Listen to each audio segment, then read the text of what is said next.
అభివృద్ధి కావాలా, అరాచకం కావాలా? మీరే ఆలోచించండి. సంక్షేమం, అభివృద్ధిని గమనించి నిర్ణయం తీసుకోండి. ఎంపీ ఆదాల విజ్ఞప్తి. బాబు జగజీవన్ రామ్ నగర్లో అభివృద్ధి పనులకు ఎంపీ ఆదాల శంకుస్థాపన. 23వ డివిజన్ అభివృద్ధికి 9.70 కోట్ల నిధులు. బాబు జగజీవన్ రామ్ నగర్ అభివృద్ధికి ₹1 కోటి నిధులు మంజూరు. కార్పొరేటర్ సొంత నిధులతో ఏర్పాటు చేసిన దోమల ఫాగింగ్ మిషన్ను ప్రారంభించిన ఎంపీ ఆదాల.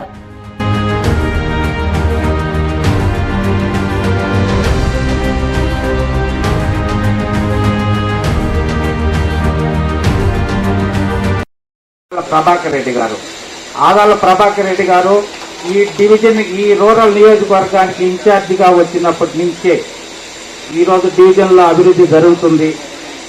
సీఎం గారిని ప్రత్యేకంగా ఫండ్స్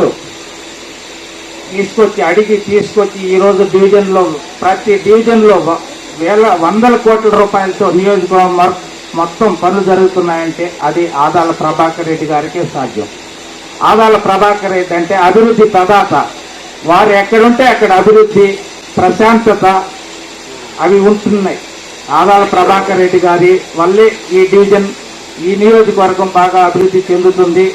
మరలా ఆదాల ప్రభాకర్ రెడ్డి గారిని మనం ఎమ్మెల్యేగా ఎన్నుకున్నట్లయితే ఇంకా ఈ నియోజకవర్గం బాగా అభివృద్ధి చెందుతుందని, అందుకని అతి త్వరలోనే ఎలక్షన్స్ వస్తున్నాయి.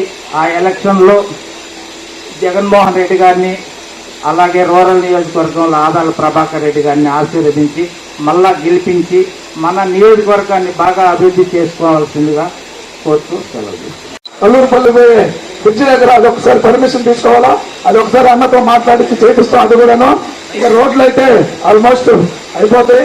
ఇంకేమి మన బాబు జగజీవన్ నగర్లో ఉండే రోడ్లుగా ఏమి ఇబ్బంది లేకుండా చేస్తాం. మనకి కమిటీ హాలు ఆల్రెడీ ఇక్కడ కమిటీ హాల్ కట్టింది. ఆ కమిటీ హాలు సచివాలయానికి ఇచ్చింది.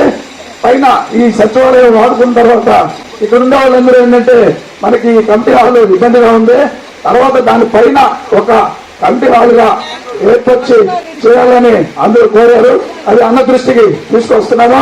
ఈ రోజు మన బాబు జగజీవన్ వాళ్ళకి అన్నని ఆహ్వానించడం అందరికీ సంతోషదాయకంగా ఉంది. ఇంకా మనకి ఇంకేమన్నా సమస్యలున్నా అన్నకి మీరు ప్రోగ్రాం అయిపోయిన తర్వాత వినిపించుకున్నాం. ఇప్పుడు ఈ ప్రోగ్రామ్ ని మన క్లస్టర్ 2 అయిన